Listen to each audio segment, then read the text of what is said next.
UABC Radio presenta Desde lo Local. Experiencias y soluciones a conflictos socioambientales. Comenzamos.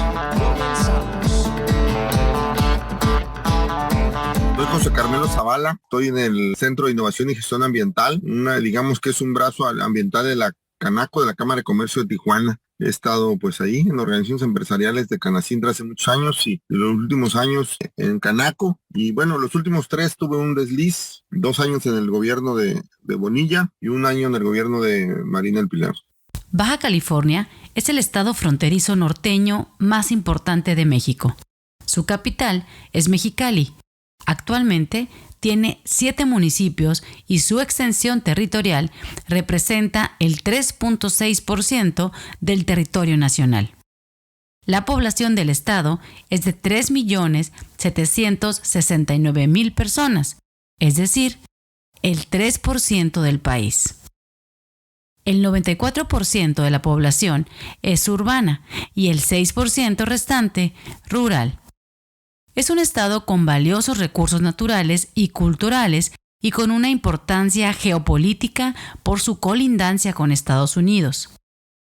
Para entender los retos que enfrenta la sociedad baja californiana en los temas de sustentabilidad y medio ambiente, conversamos con el ingeniero José Carmelo Zavala Álvarez, director del Centro de Gestión e Innovación Ambiental SIGA de Tijuana. Fíjate que yo diría que somos una entidad como de frontera, como de transiciones.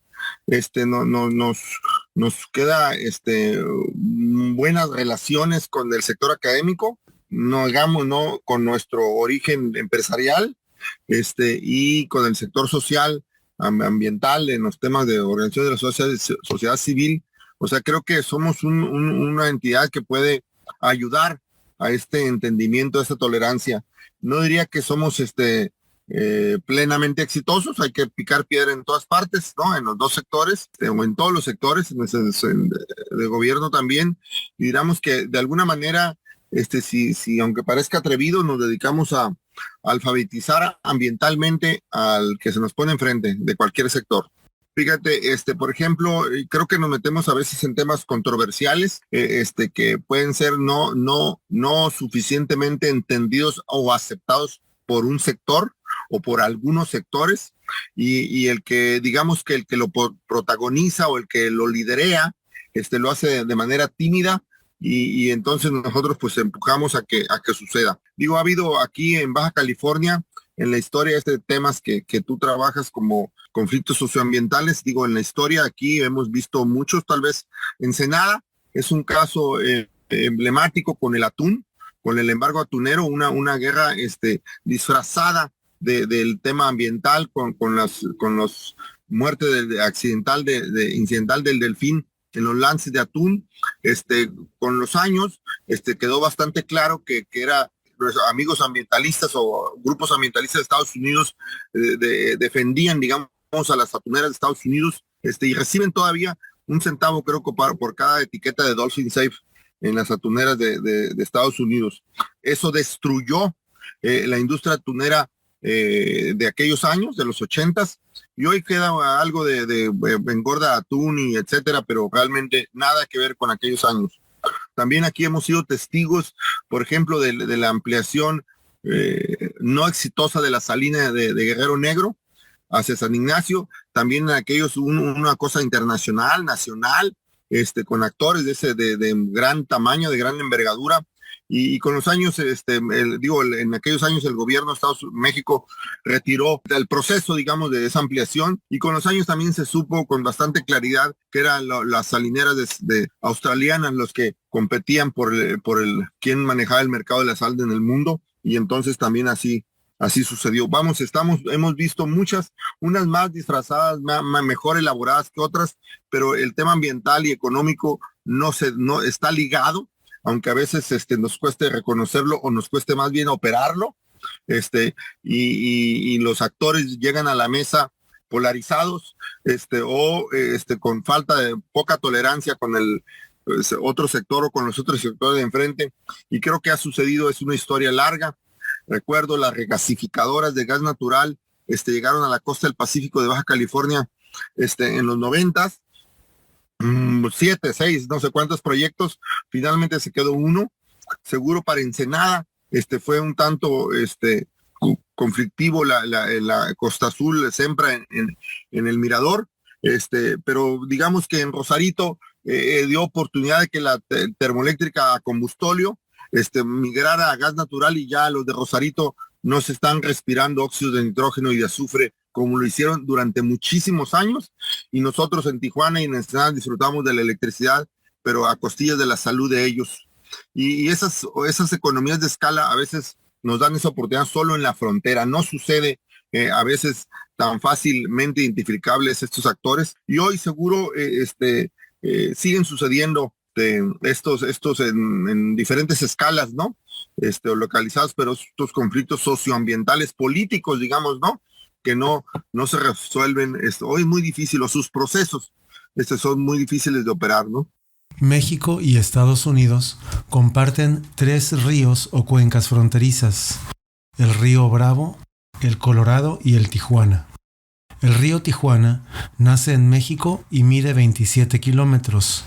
Entra a Estados Unidos por Tijuana y desemboca a 3 kilómetros de distancia en el Océano Pacífico. De este río, México aporta el 70% de su cuenca y Estados Unidos el 30% restante. Por otro lado, el río Colorado nace en Estados Unidos. Recorre 2.250 kilómetros hasta el Golfo de California. A lo largo de 38 kilómetros, forma la frontera entre Baja California, México y Arizona, Estados Unidos. Los últimos 160 kilómetros están enteramente en México, donde divide Baja California y Sonora.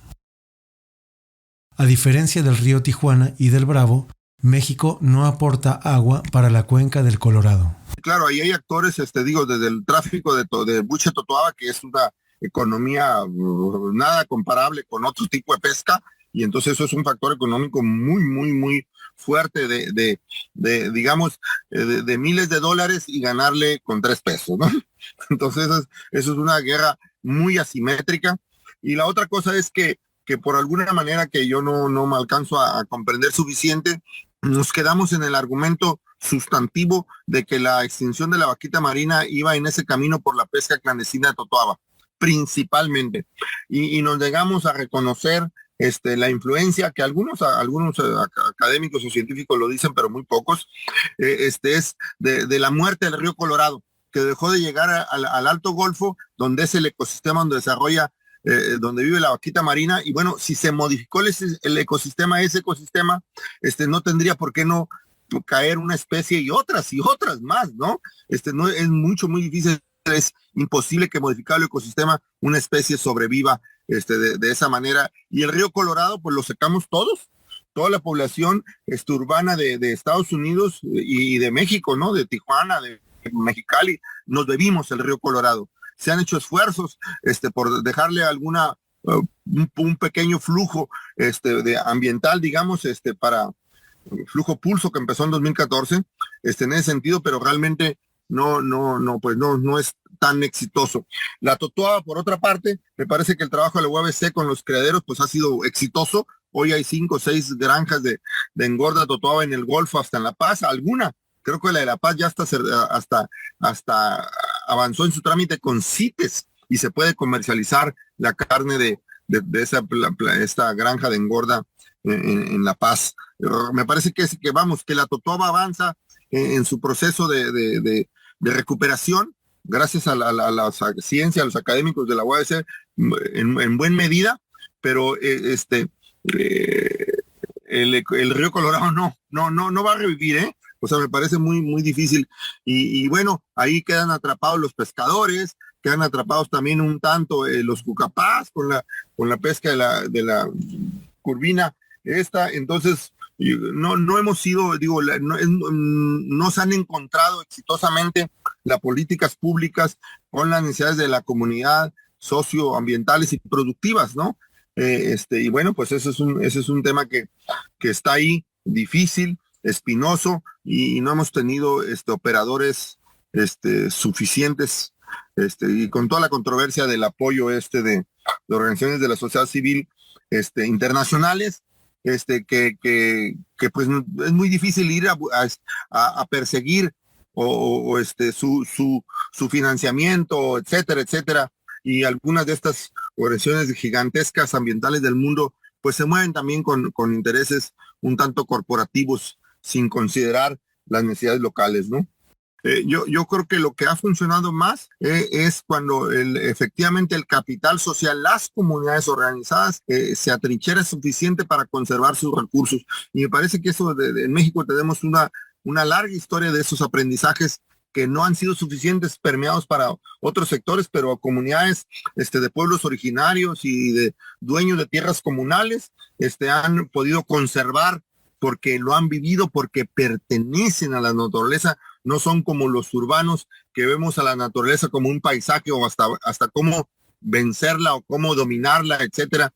Y el conocimiento tradicional, ecológico, la ciencia ciudadana de las comunidades estas de pueblos originarios que han sabido vivir con los recursos de su ecosistema, de su hábitat ahí, y lo han podido vivir en el largo plazo, y ese aprendizaje, aunque parezca elemental en su concepción, y además también parezca difícil, digamos, de escalar, pero el concepto yo creo que vale la pena que reaprendamos y que vayamos allá. Donde hay capital social es requisito indispensable, y que entiéndase como organización de la sociedad civil, de la comunidad, etcétera, etcétera, pero es donde los recursos pueden conservarse. Yo creo que una de las cosas es educación y cultura ambiental. O sea, no le puedes pedir a alguien, favorezca el comercio y la producción local, si no sabe cuál es la producción local. Si no sabe que las naranjas que se está comiendo vienen de quién sabe dónde, ¿no? A veces existe la etiqueta ahí y dice agua de Noruega, y es una barbaridad comprarla, ¿no? La botella. Pero en ocasiones compramos uvas que nos imaginamos que son de Valle de Guadalupe, y desde luego que no, la uva de Valle de Guadalupe no es de mesa, es de vino, no es para vino. Y la uva que estamos consumiendo viene de Chile, o de alguna parte de California vendría. Creo que esa parte de educación y cultura ambiental nos hace falta mucho, mucho trabajar para entonces tomar conciencia, hacer como, digamos, ciudadanía ambiental de cómo favorecer proteger nuestro entorno local.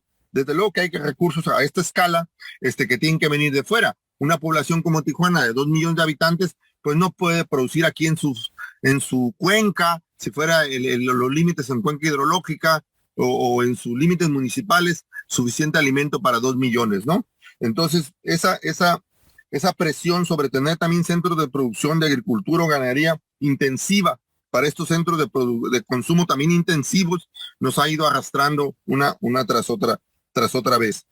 Me parece que educación y cultura ambiental debe ser una actividad de mucha mayor relevancia en las políticas públicas y desde luego en la comunidad. Y no digo que esa parte voluntaria o de concientización sea suficiente. Sí hay que tener un tema regulatorio, de comando control, pero que tenga capacidad operativa. Hoy hay una brecha muy grande entre nuestras regulaciones de papel, legislación, ley, reglamentos, normas, y su implementación o su cumplimiento. Ese diferencial tan grande en eso, pues también nos deja muchas veces en el limbo y no ayuda a construir nuestra propia credibilidad, ¿no? Creo que tenemos que funcionar o actuar en tenernos confianza, en tener credibilidad y recuperar el valor, digamos, el valor de la palabra, el valor de las conductas, no necesariamente vigiladas, ¿no?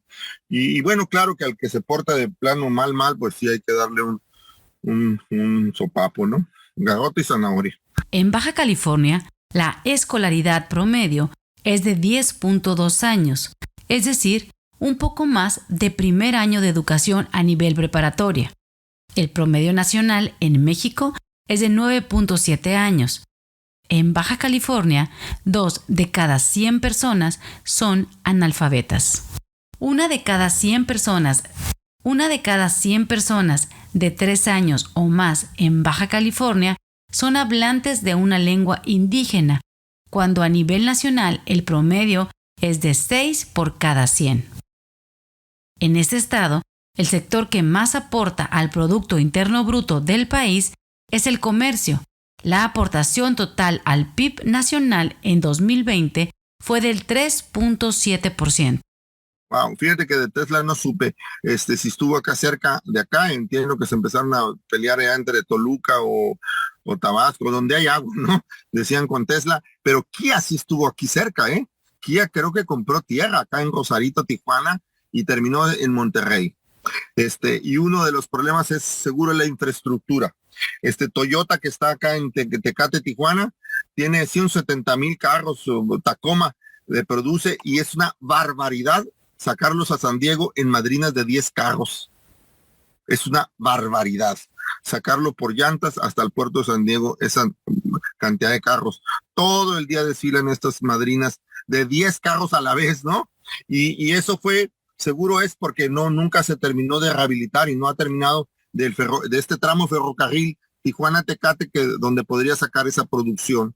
Y creo que eso es esa infraestructura es uno de los problemas. Agua ya es, desde hace tiempo, aunque no lo queremos reconocer, una limitante de desarrollo, ¿no? Para la costa de Baja California, el agua la estamos trayendo desde el río, y eso, fíjate, creo que parece una verdad de obvio y de conocimiento público, todo, y sin embargo, actuamos, aún los que lo saben, sin conciencia, abrimos el agua y que se tire el agua de la llave, porque hay agua al abrir la llave, ¿no? Los que disfrutamos ese privilegio, pero en las periferias de la ciudad hay gente que compra barriles de 60 pesos, de 100 pesos, entonces está comprando el metro cúbico a 1,000 pesos, ¿no? Y nosotros nos quejamos porque lo pagamos a 20 pesos, ¿no? O a 15 pesos el metro cúbico en la llave, ¿no? Creo que esas asimetrías dentro de nuestras ciudades es terrible, y no tenemos suficiente conciencia de dónde vienen nuestros recursos. No tenemos suficiente conciencia de nuestro sistema y nuestra capacidad de carga. Acá en Tijuana decimos más de una vez que este acuífero era para 150,000 o para 200,000 personas. El acuífero, la capacidad de recarga del acuífero. Y hoy vivimos aquí 2 millones de personas. Entonces, no tener esta percepción de la capacidad de carga del ecosistema donde vivimos, y que sí lo tienen la sabiduría de nuestros pueblos originarios, ¿no? Entonces eso nos hace, pues, no tener medida, y nuestras construcciones socioculturales no las consideran, porque tenemos, con todo, digo, me voy a meter en un problema, pero con todo los derechos humanos que establecemos de movilidad, de agua, de salud, etcétera, etcétera, pero no están instrumentados estos derechos humanos que deberían ser, como dicen, no deben ser dividibles, deben ser todos juntos a la vez, y no los alcanzamos a operar. ¿Quién le dice, por ejemplo, quién le dice a Tijuana, o quién dice en Tijuana, hey, nomás 500,000 de carros, ya no más en las calles, porque vamos a seguir construyendo calles para los carros, hey, no más de 500,000 y ya se acabó, no puede haber más carros aquí? No hay algo que pueda decir eso, no hay alguien que pueda decir, hey, ya nomás 2 millones, ya no puede venir más gente. No, porque la migración es una cosa natural, porque etcétera, etcétera. No nos alcanza esa planeación, no nos alcanza esa visión de largo plazo, y nuestras construcciones socioculturales, digamos, no acopladas a los recursos naturales, o no conectados con la naturaleza del sitio, de la ubicación geográfica, pues nos hacen tener ambiciones incumplibles, y entonces eso va causando estas fracturas, esta destrucción del tejido social, y unas asimetrías pues insultantes, ¿no? De acuerdo con datos de la Secretaría de Turismo, el 59% de los cruces fronterizos entre México y Estados Unidos se realizan por Baja California, de los cuales el mayor número se realiza por 3 puertos de Tijuana. Por otro lado, el portal de datos del gobierno federal mexicano informa que Baja California acumuló en 2022 un total de $56 millones por ventas internacionales y un total de 49 millones por compras internacionales, y reunió un total de $48 millones por exportaciones. El 49% de la población está económicamente activa, tiene una tasa de desempleo del 3% y una tasa de informalidad laboral del 37%, además de recibir $1,534 millones de inversión extranjera directa entre enero y septiembre de 2022. El 93.9% de las ventas baja californianas tiene como destino Estados Unidos.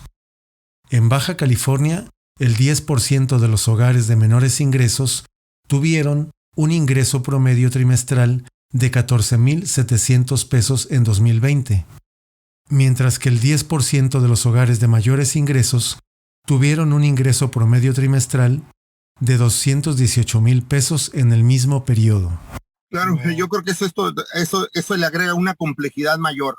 Estamos en una sola cuenca, un solo ecosistema compartido con competencias y regulaciones y jurisdicciones diferentes, y lo hace mucho más complejo el manejo.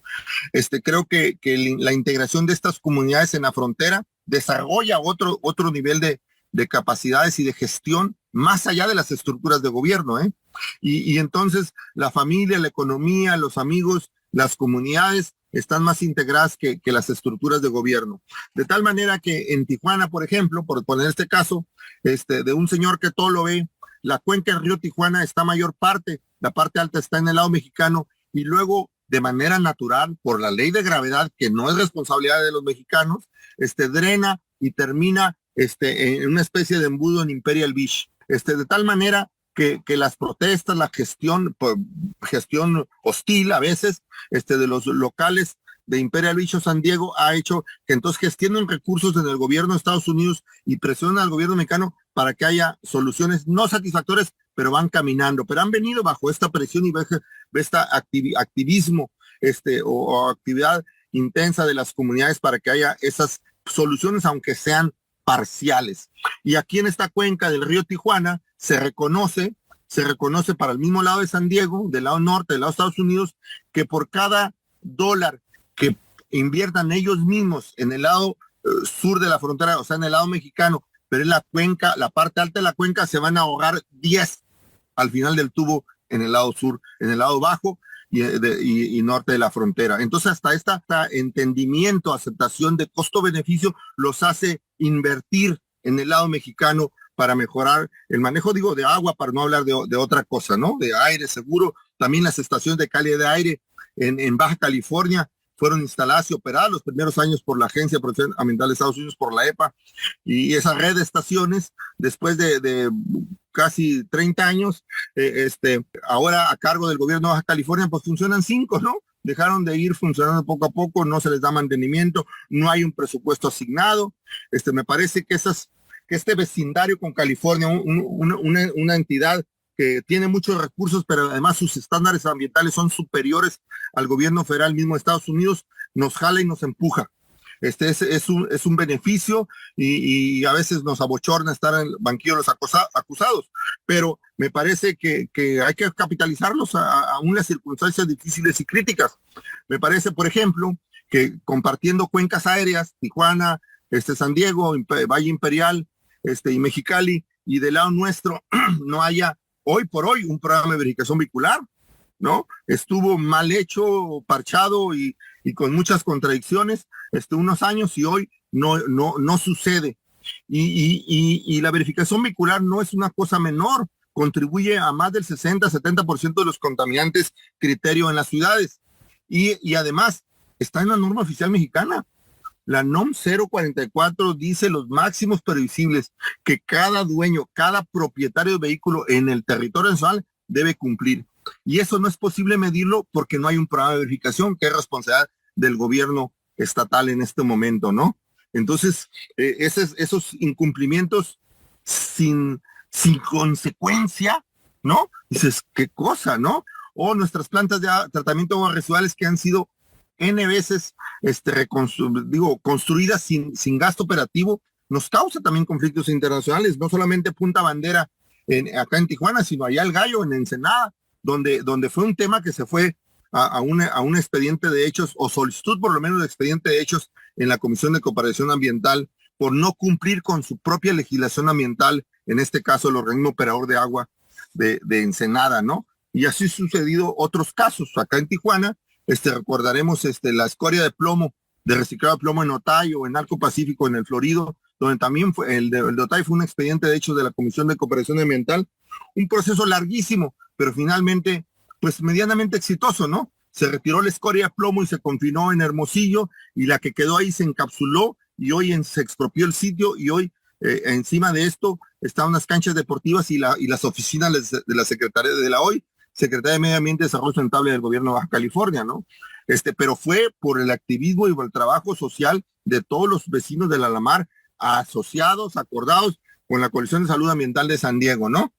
Articulados, digamos, ¿no? Y finalmente, después de muchos años, pero terminó de esa manera exitoso. Creo que esa fórmula, este vecindario con California, nos da cierto, algunas veces como nos que lastima, ¿no? El orgullo, pero creo que también ha contribuido de manera sustantiva en que mantengamos la guardia en alto, en lo posible, claro, pues, en el tema ambiental, ¿no? De acuerdo con datos de INEGI, Baja California es un productor relevante a nivel nacional de cebolla, frambuesa, flores, tomate, fresa, algodón, zacate, dátil, uva y espárrago.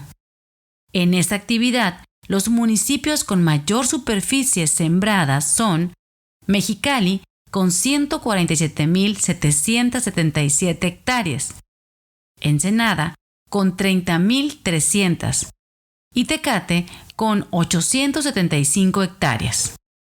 En el caso de la industria pesquera, Baja California está entre los primeros 3 lugares de producción a nivel nacional de erizo de mar, anchoveta, corvina, verrugata, bonita, sardina y calamar.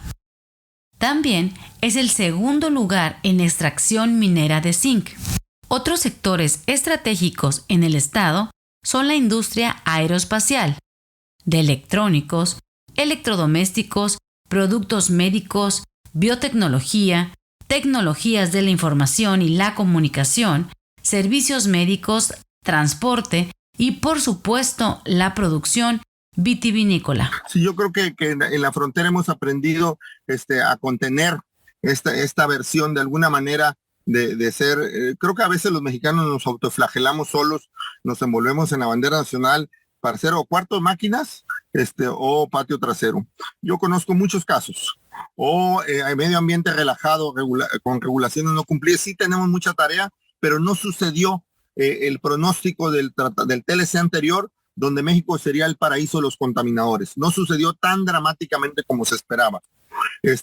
Seguro sí, y lo reconozco porque además fue antes del mismo del TLC, que los grandes muebleros de California se movieron a Arizona o a Baja California por el tema de volátiles orgánicos cuando se reguló de manera estricta en California.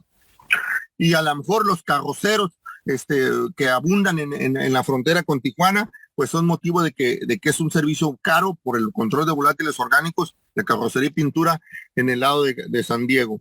Vamos, sí hay este fenómeno, pero también hay otros donde nosotros, desde este lado, no solamente el retorno de residuos de la maquiladora, que hoy ya como es industria nacional o está considerada así, de todos modos se pueden regresar para allá. Yo creo que hay una complementariedad en la infraestructura ambiental o verde o de manejo de residuos en la frontera.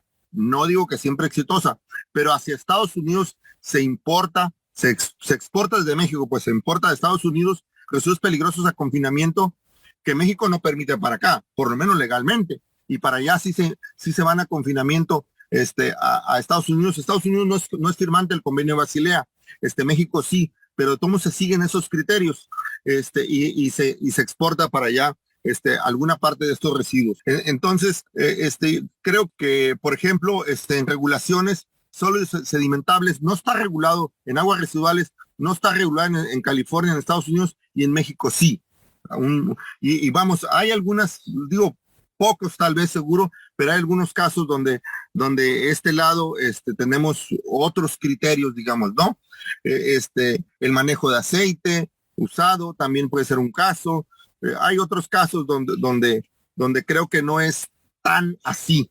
Y el otro caso es, déjame decirme esto de la economía de escala, ¿no? Porque si hubiéramos querido meterle gas natural a la termoeléctrica de Rosarito hace años, no hay de esa escala para esa termoeléctrica, no hay manera de traer un tubo de gas natural para abastecerla. No da la economía de escala para eso. Sin embargo, como que pasó por aquí, en un mercado regional, visto binacionalmente, Entonces sucedió esta regasificadora y que pronto será una de licuefacción en Ensenada, con un proceso invertido. Y eso hizo la oportunidad que dije antes de que la termoeléctrica de Rosarito migrara de combustóleo a gas natural, y eso, bueno, también desarrolló otras termoeléctricas para exportación en Mexicali. Sin embargo, en Mexicali, por esa competencia de mano negra en el mercado energético en México, realmente se fue abandonando la geotérmica de Cerro Prieto y ha disminuido su producción terriblemente, como disminuyó otro el sector energético, o las empresas paraestatales de México como Pemex y CFE en las últimas décadas, con una política pues no de largo plazo.